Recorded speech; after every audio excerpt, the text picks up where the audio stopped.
नमस्कार. आज 1 मे, महिन्याची सुरुवात आणि पहिला दिवस.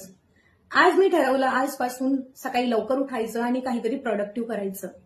आणि मी लवकर उठलेही, पण नेहमीच्या सवयीप्रमाणे थोड्या वेळाने जाऊन बेडवर झोपले आणि मोबाईल स्क्रॉल करत बसले. तेव्हाच माझी नजर खिडकीच्या बाहेर गेली. खिडकीच्या बाहेर मी बघितलं एक काका भर उन्हामध्ये काम करत होते. नो कंप्लेंट्स, नो एक्सक्यूज आणि नो ब्रेक या मूडमध्ये ते होते. मग मला थोडंसं जाणवलं आणि आठवलं सुद्धा की आजचा दिवस फक्त सुट्टीचा दिवस नसून, महिन्याची सुरुवात नसून, आजचा दिवस आहे एक ओळखीचा. आजचा दिवस आहे आपल्या अभिमानाचा आणि आजचा दिवस आहे आपल्या संघर्षाचा. मला तुम्हाला एक गोष्ट सांगावीशी वाटते. एक छोटंसं गाव होतं आणि सकाळची वेळ होती.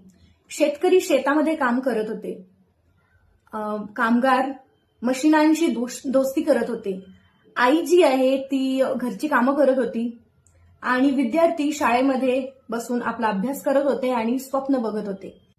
हे सगळे वेगवेगळे दिसतात, पण यांना जोडणारी एकच गोष्ट आहे, ती म्हणजे महाराष्ट्र.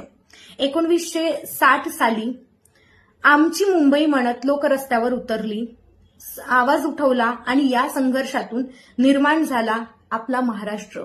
मराठी माणसाचा हक्क, अभिमान, ओळख आणि भाषा. आणि यासोबतच होते असे अनामिक वीर, हजारो वीर जे या लढाईमध्ये लढले. पण आता एंट्री होते खऱ्या हिरोची. तो इंस्टाग्रामवरचा रील स्टार नसून तो रिअलमध्ये काम करणारा कामगार आहे. त्याच्या हातावरच्या रेषा आणि त्याच्या कपाळावरचा घाम हे काही फिल्टर्स नसून हे त्याच्या मेहनतीचे प्रूफ आहेत. आणि याच दिवशी आपण विसरू शकत नाही त्या हातांना ज्यांनी हा देश उभा केलेला आहे, तेच म्हणजे कामगार.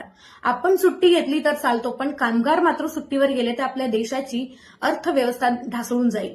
एक कामगार म्हणतो, कदाचित माझं नाव कुठेही लिहिलं जाणार नाही, पण हा देश घडवण्यामध्ये आणि हा देश बनवण्यामध्ये माझं खूप मोठं योगदान आहे, याचा मला अभिमान आहे.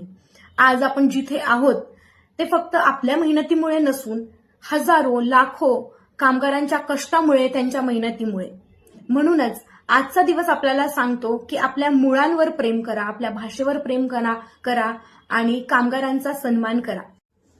कारण महाराष्ट्र एक भूमी नाही, तो एक अभिमान आहे, ती एक शक्ती आहे आणि एक ओळख आहे.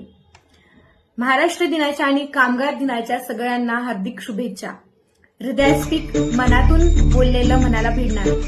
राकट देशा, कणखर देशा, दगडाच्या देशा, प्रणाम माझा घ्यावा हे श्री महाराष्ट्र देशा.